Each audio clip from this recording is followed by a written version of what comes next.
El monasterio, el edificio, va a ser un ícono para españoles y para indígenas. En el mapa de 1580, elaborado por el señor Constantino Bravo de Lagunas, la figura con la cual se identifica al pueblo de Jalapa es el convento de San Francisco.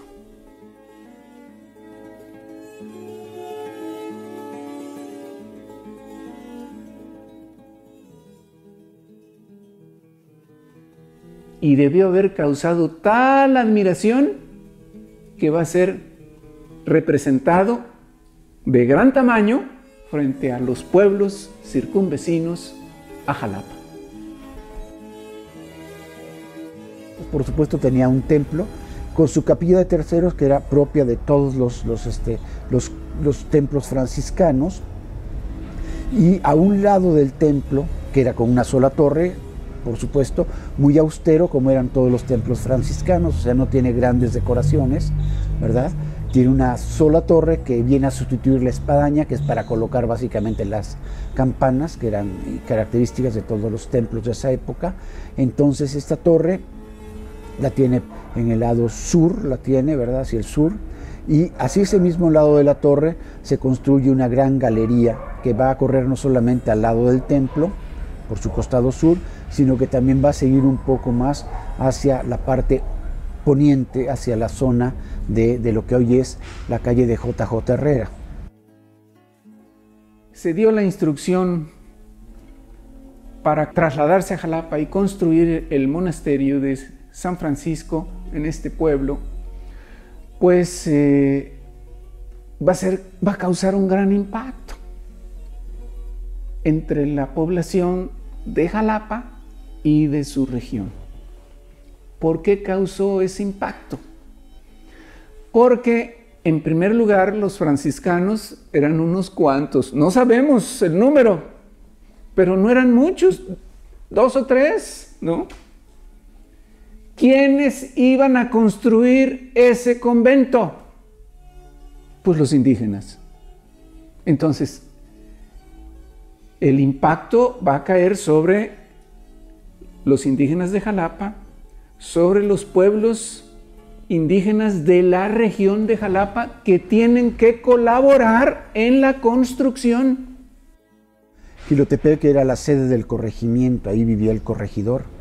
Y no es raro que a través, y no es tampoco de extrañar, que a raíz de la construcción del segundo convento, el que inicia hacia finales de la década de 1540 y hacia principios de la década de 1550, que a raíz de la construcción de este convento, el corregidor se traslade de Chapultepec hacia Jalapa.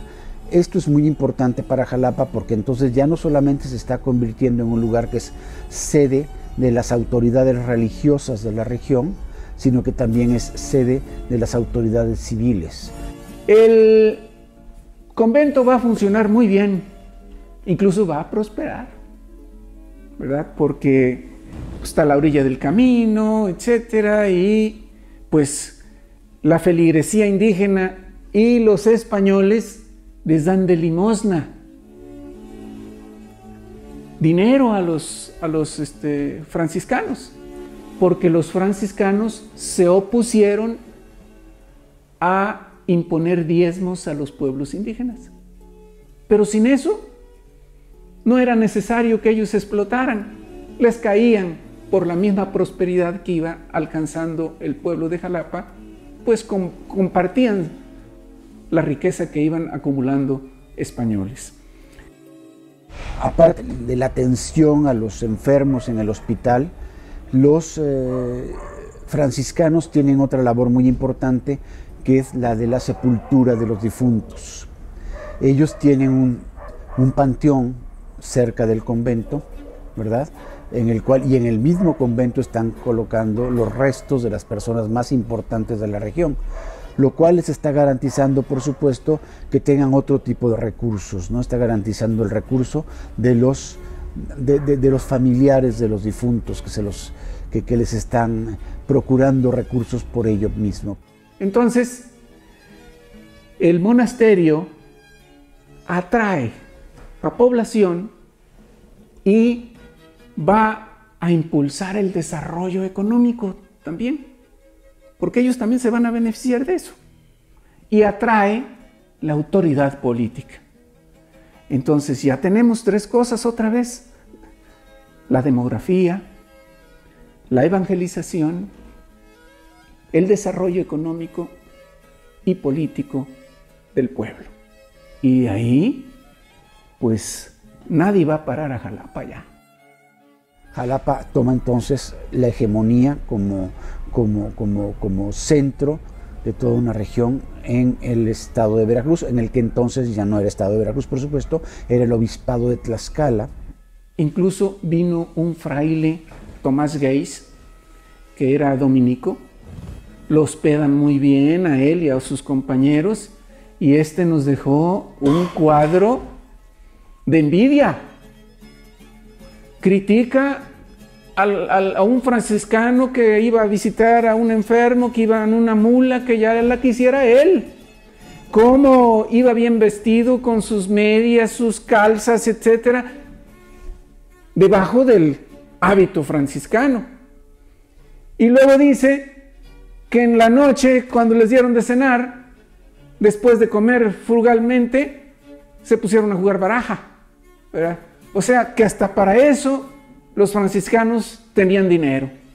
Vino a denigrarlos, ¿verdad?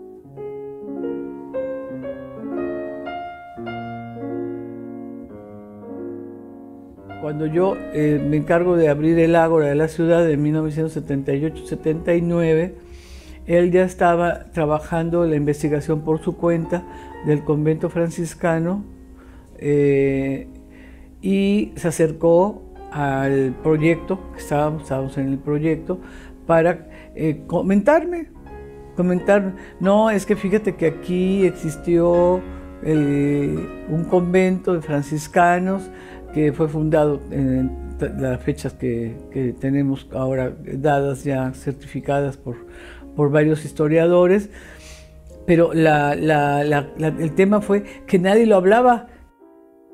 Por supuesto, las características arquitectónicas del convento fueron perfectamente reproducidas en una maqueta, ¿verdad?, que hizo el maestro Enrique Pasquel Jiménez hace unos 30 años más o menos, ¿verdad? Y fue el motivo de su tesis de maestría en restauración arquitectónica de bienes inmuebles por parte de la Universidad Veracruzana.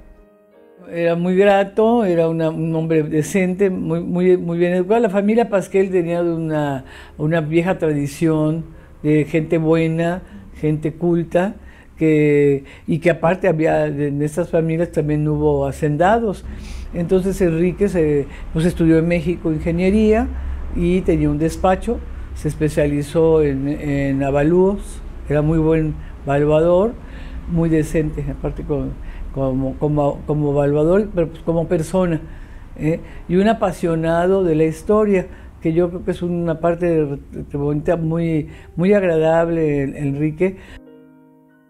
Esa maqueta reproduce lo que fue el convento, que ya estaba destruido, por supuesto, para este entonces. La reproduce con base en todos los documentos no solamente escritos, sino también visuales que se tienen en ese momento, como son las fotografías, las litografías, las acuarelas, las pinturas que se han hecho de ese convento, ¿verdad? Entonces él busca parece que el padre Obeso, que ya murió, fue uno de las personas que le informó mucho también sobre el convento, y él empezó a indagar en los archivos del Estado y el archivo municipal. Entonces él solo estaba haciendo esto, de sus escritos y todo eso, sus archivos, él los manejaba, daba tiempo a esto, daba mucho gusto, y me hacía favor de dar conferencias. Lo invitábamos al centro recreativo o en el Ágora. El tiempo que yo estuve en el Ágora hasta el 86. Es perfectamente fiel a estas, yo lo he podido y lo puede comparar cualquiera de nosotros con la maqueta del maestro Pasquel, ¿verdad? La puede comparar y va a ver que es una gran fidelidad la que tiene esta maqueta. Que a mí me contaba Enrique que de la maqueta se podría hacer el edificio, porque él tenía los planos de las 300 varas castellanas que se habla que tenía el largo del edificio. Eso ya estaba resuelto por él en cuántos metros, los anchos de los muros, las alturas, las balastras, todo lo que requiere una construcción. Entonces era muy interesante pensar esto.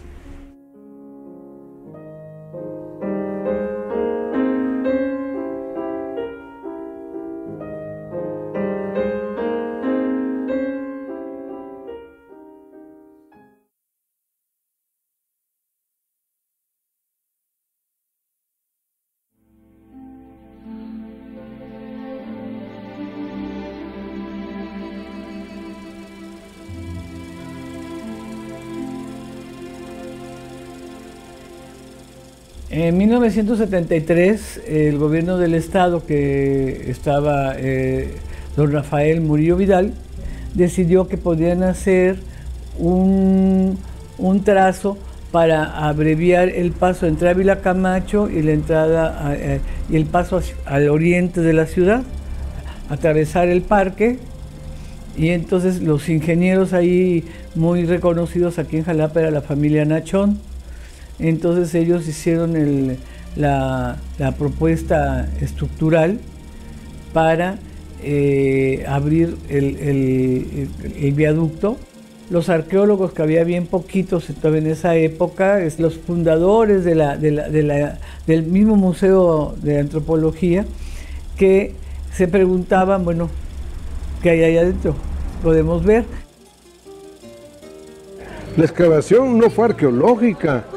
Realmente no fue una excavación arqueológica cuidada, proyectada como tal. No, fue una excavación para hacer un túnel con maquinaria pesada y toda la cosa. Entonces se cercó todo y comenzó la excavación con trascabo y con toda la maquinaria pesada que se requería. Entonces no había tapieo, no estaba tapiada el hoyo que estaban haciendo. Y entonces ellos pidieron permiso para tener posibilidades de empezar a buscar, a ver qué cosa había, por aquella historia que se contaba, que te digo que surge con el ingeniero Pasquel y su tío el licenciado Pasquel, del convento franciscano. Entonces comenzó la gran excavación y paren las máquinas, por favor, que los arqueólogos entren a ver, para ver qué.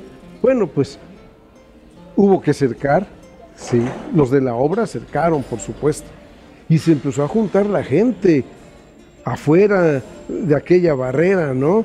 A ver qué cosa había allí. Van a aparecer los túneles, por fin los túneles que tanto decían, y las momias, y los entierros de monjas, y los niños sepultados. Todo el mundo a ver. Yo me acuerdo que había policías alrededor, de repente, pero había momentos, y ellos empezaron a identificar las piezas que podían corresponder de las piedras, porque si tú estás viendo una excavadora que entra y hace así, y aventaba y jalaba y aventaba un camión, pues de cuántas cosas de esas no se perdieron, ¿no?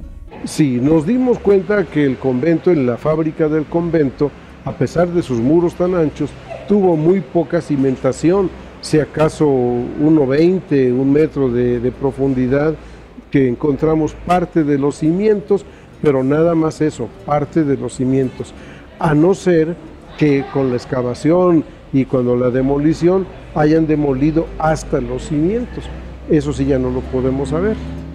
Que se dice, encontraron oro, que se lo llevaron a Estados Unidos. Muchas leyendas urbanas que se dieron, ¿no? De objetos del propio convento que aparecen en casas. Después de esas casas nadie sabe nadie cómo quedó, cómo llegó. Bueno, pues para sorpresa de todo el mundo no había nada de eso, absolutamente nada de eso.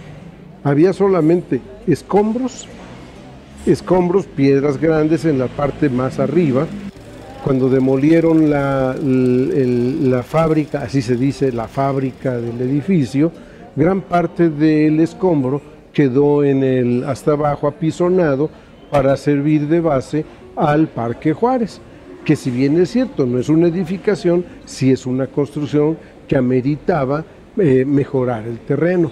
Bueno, ya lo mejoraron, ya lo arreglaron. Entre eso, lo único que encontramos fueron los restos de una vieja fuente que está prácticamente abajo de la actual fuente que podemos ver allí. Es decir, es la fuente anterior, seguramente fue la fuente del convento, o una de las fuentes del convento. Entonces, como esas leyendas, pues sabes un montón, ¿no? Que ya habría que hacer un libro de las leyendas respecto a toda esta parte, ¿no? Que se dio. Ramón Arellanos, explorador de Quiahuistlan, estuvo Juan Sánchez, explorador y restaurador en Las Higueras, estuvo, bueno, Lourdes Borgar, Lourdes Aquino, que todavía trabajan aquí en el Instituto de Antropología, Manuel Torres, el arqueólogo Manuel Torres, que estuvo a cargo de las excavaciones después en el Zapotal y descubridor del Mictlantecutli de Zapotal. ¿Quién más estuvo? Pues Marco Antonio Reyes, ese todavía vive, por ahí anda jubilado también como yo. Y creo que eso fuimos todos. El profesor Medellín Senil, que era el que dirigía todo aquello y se venía a dar sus vueltas con nosotros. Entonces no encontramos absolutamente nada que pudiéramos decir, pues valió la pena. Pero eso que no nos desilusionan los arqueólogos. A los arqueólogos, hasta cuando no encontramos nada, nos vamos contentos, porque quiere decir, aquí no había nada.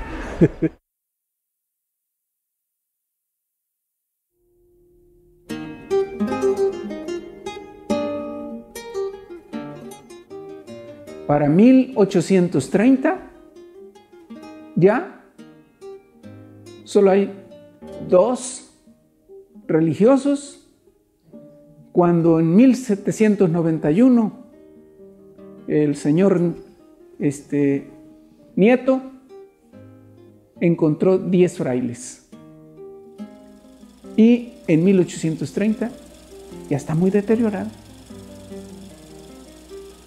Esto hace que hacia el año de 1830 ya el convento esté muy disminuido, prácticamente ya está entrando en sus momentos en que se está convirtiendo en una ruina, algo que se va a acrecentar todavía en la década de 1830, cuando diversas órdenes religiosas, y entre ellas los franciscanos, pues están siendo reprimidas o están siendo limitadas por algunas leyes que prohíben estas instituciones religiosas, no solamente en México en ese momento, sino también en España y en diversas partes del mundo. O sea, es un proceso, ¿verdad?, en el cual pues, el edificio pues, va a recibir su ruina, va a caer en desgracia, ¿no? Con las leyes de Benito Juárez y Lerdo de Tejada, bueno, pues quedan abolidas las órdenes monásticas. Entonces lo que sucede es que los monasterios, conventos, los edificios monacales, pues quedan abandonados. ¿Y qué cosa se va a hacer ahora? Bueno, pues muchos se dedican a escuelas, muchos se dedican a hospitales. A fin de cuentas, quién sabe qué vamos a hacer con ellos. Esto hace que para cuando tenemos las últimas fotos del convento, estamos hablando de la década de 1880, cuando se tienen estas últimas fotos, ya veamos el convento prácticamente en ruinas, ¿no? Poco antes de su destrucción definitiva, por una decisión, por supuesto, de los alcaldes jalapeños y del propio gobernador del estado en esa época, que era en ese momento Juan de la Luz Enríquez, curiosamente el personaje cuyo nombre se dio a la calle principal de Jalapa. Ya los frailes, los pocos que quedaban, los sacerdotes, daban clases de latín todavía aquí en los ruinosos paredones aquellos, hasta que se volvió a convertir en unos paredones inservibles e insalubres. Y ya fue cuando don Juan de la Luz Enríquez mandó a que se derruyera todo aquello. Ya va para abajo en los edificios y se va a construir un parque. Pues algo hizo el señor general Juan de la Luz Enríquez, que recuperó el edificio, y como era una época de liberalismo, de prosperidad, porque él funda la escuela normal, hace obras, pues alguien le recomendó, porque siempre tienen consejeros, construir el parque en honor a Benito Juárez. Mucho del escombro se usó para rellenar la plataforma que después sería el parque, pero quedaban unas cosas. ¿Qué quedaba? La pila bautismal, quedaba el dintel, el principal de la puerta donde estaba la cartela que dedicaba aquel monasterio, aquel edificio, y quedaban cosas, por ejemplo, las campanas o cosas por el estilo. Los retablos, que son maravillosos y que afortunadamente en el siglo XIX, cuando se tira el convento, se decide rescatar estos 3 retablos, ¿verdad? Seguramente uno de ellos estaba en la capilla de Terceros, el otro era el altar mayor, y el otro debe haber estado en el crucero frente a la capilla de Terceros. Entonces, los tres retablos de los altares están todavía en Jalapa, 2 de ellos en la iglesia del Calvario y uno en la iglesia de Santiaguito, ¿no? La campana, según supimos, el ingeniero Enrique Pasquel, buen amigo, descansa en paz, encontró que era la que está ahora en la escuela Rebsamen, porque muchas cosas de aquí se llevaron para la escuela Rebsamen, entre ellas el dintel. Sí, como era de una sola pieza y tiene unos rosetones, entonces ese se llevó para la escuela que en aquel tiempo iba a ser la escuela normal veracruzana. Entonces allí se pusieron en alguna pared, se acomodaron como un recuerdo nada más, y la campana.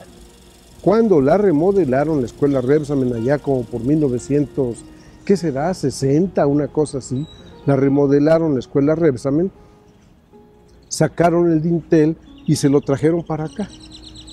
Sí, y desde entonces anduvo por aquí rodando en la escuela y luego rodando aquí.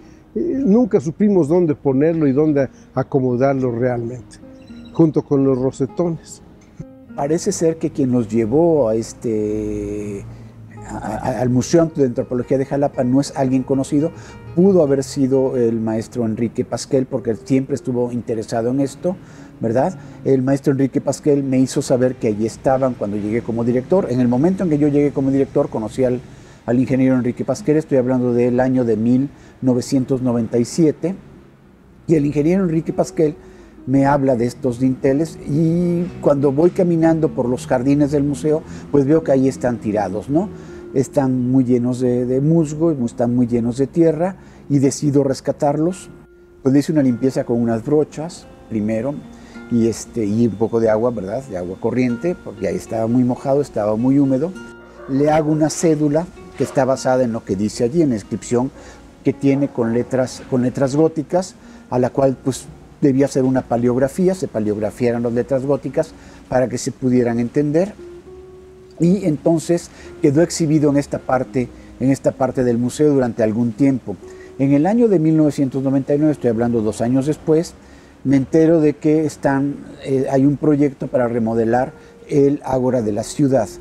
Ese proyecto lo está promoviendo la señora Rebeca Buches, y le platico que están ese dintel y que están los elementos arquitectónicos en el museo, y tomamos la decisión de que el mejor lugar era regresarlos al sitio donde estuvieron originalmente, de acuerdo con los lineamientos que la UNESCO ya ha dictado para ese momento, que lo mejor es que todos los elementos históricos y arqueológicos estén en los sitios o lo más cercanos a los sitios donde fueron hallados y por supuesto donde estuvieron originalmente.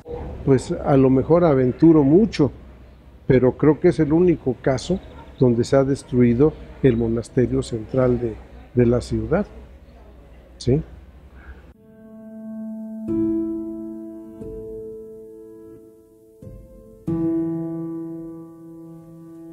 Los jalapeños tienen memoria, saben de que ese convento fue destruido en el siglo XIX y por eso es muy importante rescatar su proceso histórico para que esa historia sea difundida entre las nuevas generaciones para fortalecer nuestra identidad cultural.